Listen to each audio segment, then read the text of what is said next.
Ikalimang Kabanata. Nang makita ni Jesus ang napakaraming tao, umakyat siya sa bundok.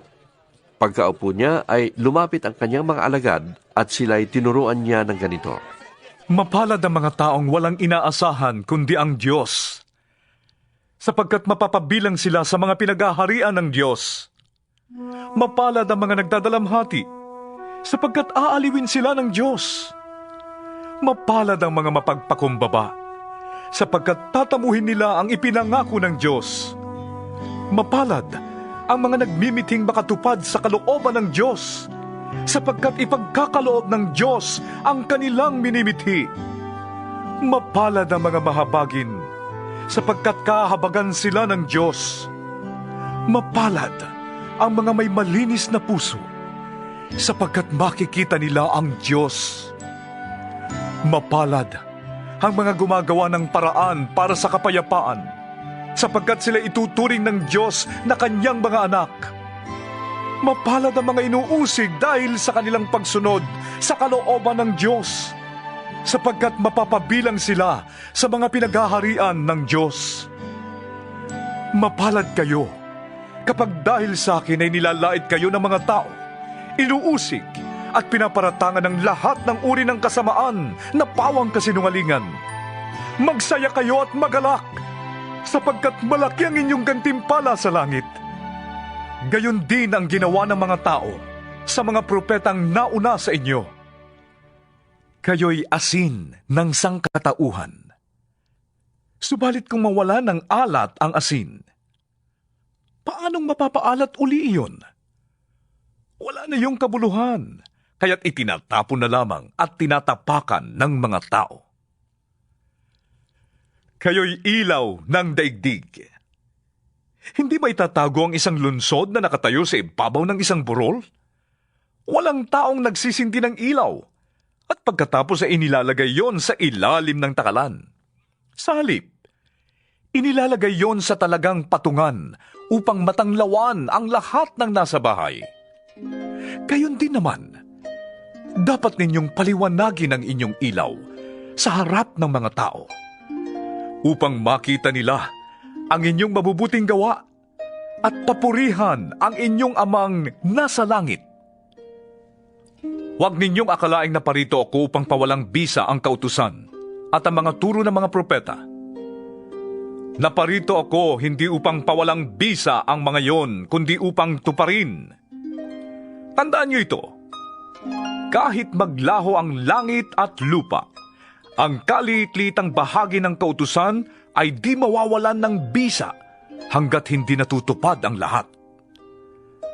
Kaya't sino mang sumuway sa kaliit-liitang bahagi nito at magturo ng gayon sa mga tao ay magiging pinakamababa sa kaharian ng Diyos. Ngunit ang tumutupad ng kautusan at nagtuturo na tuparin niyo ng mga tao ay magiging dakila sa kaharian ng Diyos.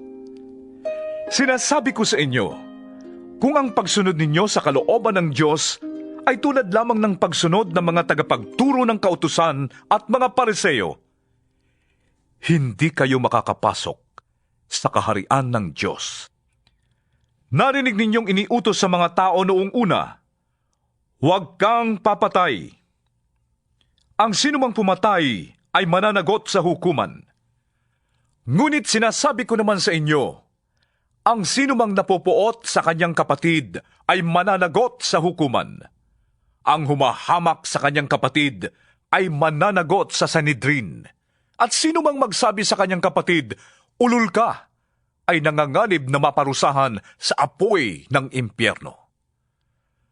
Kaya't kung naghahandog ka sa altar, at maalala mong may sama ng loob sa iyong kapatid mo, iwan mo muna ang iyong handog sa harap ng altar at makipagkasundo ka sa kanya.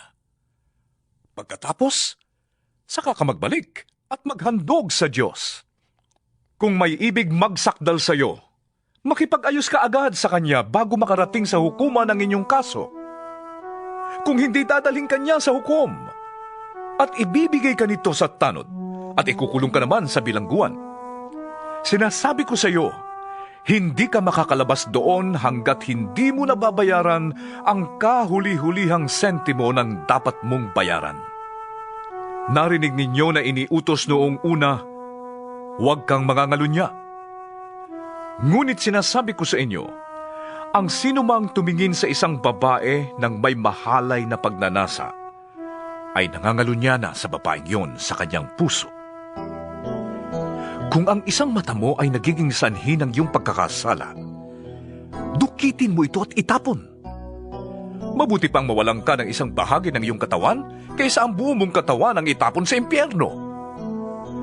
Kung ang iyong kamay naman ay nagiging sanhi ng iyong pagkakasala, putulin mo ito at itapon. Mabuti pang mawalan ka ng isang bahagi ng iyong katawan kaysa ang buo mong katawan ang itapon sa impyerno. Sinabi rin naman, kapag diniborsyo ng isang lalaki ang kanyang asawa, ito'y dapat niyang bigyan ng katibayan ng diborsyo. Ngunit sinasabi ko sa inyo, kapag diniborsyo ng isang lalaki ang kanyang asawa, maliban kung ito ay nangangalunya, itinutulak niya ang kanyang asawa sa kasalanang pangangalunya. At sino mang mag-asawa sa babaeng hiniwalayan, ay nagkakasala rin ng pangangalunya. Narinig din ninyong iniutos noong una, huwag kang susumpa na walang balak na tuparin ang iyong pangako. Sa halip, tuparin mo ang iyong sinumpaang pangako sa Panginoon. Ngunit sinasabi ko sa inyo, huwag na kayong manunumpa kapag kayo'y nangangako. Huwag ninyong sasabihing, saksi ko ang langit, sapagkat ito'y trono ng Diyos. O kaya'y, saksi ko ang lupa, sapagkat ito'y tuntungan ng kanyang mga paa. Huwag din ninyong sasabihing, saksi ko ang Jerusalem, sapagkat ito'y lunsod ng dakilang hari. Huwag mo ring sabihing, mamatay man ako, sapagkat ni isang buhok sa iyong ulo ay hindi mo kayang paputiin o paitimin. Sabihin mo na lang na, oo, kung oo, at hindi, kung hindi. Sapagkat ang anumang sumpang idaragdag dito ay buhat na sa masama. Narinig ninyong sinabi, mata sa mata at ngipin sa ngipin. Ngunit sinasabi ko sa inyo, huwag ninyong paghihigantihan ang masamang tao. Kung sinampal ka sa kanang pisngi, iharap mo rin sa kanya ang kaliwa. Kung isakdal ka ni naman upang makuha ang iyong baro, ibigay mo sa kanya pati ang iyong balabal. Kung pilitin ka ng manlulupig na pasanin ang kanyang dala ng 1 milya, pasanin mo yon ng 2 milya. Bigyan mo ang nanghihingi sa iyo, at huwag mong tanggihan ang nanghihiram sa iyo. Narinig ninyong sinabi, mahalin mo ang iyong kaibigan, at kamuhian mo ang iyong kaaway. Ngunit ito naman ang sinasabi ko, mahalin ninyo ang inyong mga kaaway, at ipanalangin ninyo ang mga umuusig sa inyo, upang kayo'y maging tunay na mga anak ng inyong amang nasa langit. Sapagkat pinasisikat niya ang araw sa masasama at sa mabubuti, at nagpapaulan siya sa mga matuwid at sa mga di matuwid. Kung ang mga nagmamahal sa inyo, ang siya lamang ninyong mamahalin, anong gantimpala ang inyong maaasahan? Hindi ba't ginagawa rin niya ng mga maniningil ng buwis? At kung ang mga kapatid lamang ninyo ang inyong binabati, anong ginagawa ninyong higit kaysa iba? Ginagawa rin niya ng mga hentil. Kaya maging ganap kayo, gaya ng inyong amang nasa langit.